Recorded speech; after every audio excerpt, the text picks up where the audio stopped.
আসসালামু আলাইকুম রহমতুল্লাহি আবরাকাত। সম্মানিত প্রিয় দর্শক মণ্ডলী, আজকে আপনাদেরকে আমি দেখাচ্ছি আমাদের বাংলাদেশের সবুজ শ্যামল প্রকৃতির মাঝে খুবই পরিচিত একটি গাছ। এটাকে শাক বলা যায়, কচুর শাক। এই কচুর শাক কিন্তু খেতে অনেক মজা। এই কচুর পাতা দিয়ে শাক করা যায়, আবার এই কচুর পাতা দিয়ে তরকারিও রান্না করা যায়। তো একটি সুস্বাদুকর, খুবই সুন্দর একটি খাবার কচুর পাতা।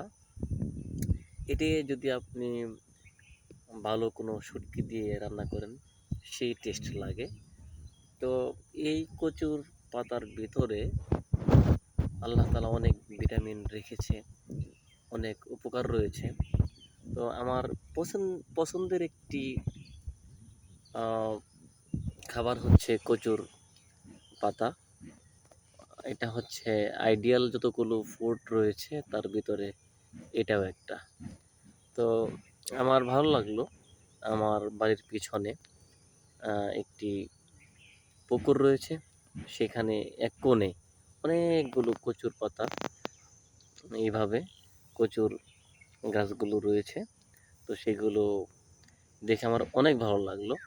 আর সবচেয়ে ভালো ভালো কথা হচ্ছে, সবসময় যেটা আমি বলে থাকি সেটা হলো যে আমি সৃষ্টি নিয়ে কিন্তু গবেষণা করি। আল্লাহ তাআলা সৃষ্টি নিয়ে গবেষণা করতে বলেছে, তাই সৃষ্টি নিয়ে গবেষণা করি। দেখেন কি সুন্দর করে আল্লাহ তাআলা পাতাগুলো সৃষ্টি করেছে।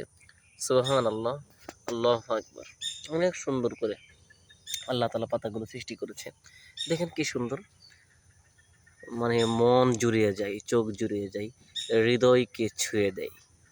তো আল্লাহর সৃষ্টি অনেক সুন্দর। দেখেন পাতাগুলো এত সুন্দর করে আল্লাহ তাআলা সৃষ্টি করেছেন যে আপনি যদি এগুলো নিয়ে চিন্তা করেন, দেখবেন আমার মালিক কত মহান, আল্লাহ কত মহান। তো আল্লাহ তাআলা অনেক মহান, তার সৃষ্টি নিয়ে আমাদেরকে গবেষণা করতে হবে।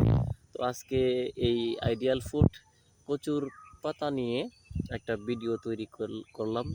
তো আমার ভালো লেগেছে। তো বেশি বেশি কচুর পাতা খাবেন।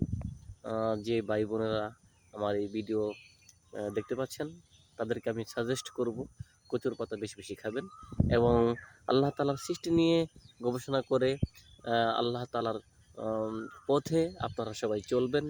আল্লাহ রাব্বুল আলামিনের হুকুম মেনে আল্লাহর পথে যেন আমরা সবাই চলে, যেন জান্নাতের দরজায় পৌঁছে যেন আমরা আল্লাহ তাআলার খুশি আল্লাহ তাআলার খুশি মতো যেন আল্লাহ রাব্বুল আলামিনের হুকুম মেনে যেন আমরা আল্লাহ রাব্বুল আলামিনের কাছ থেকে পুরস্কার বাবদ যেন জান্নাত পাই, আমরা এটাই আশা করব।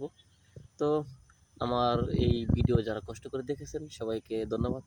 আসসালামু আলাইকুম ওয়া রাহমাতুল্লাহি ওয়া বারাকাতুহু।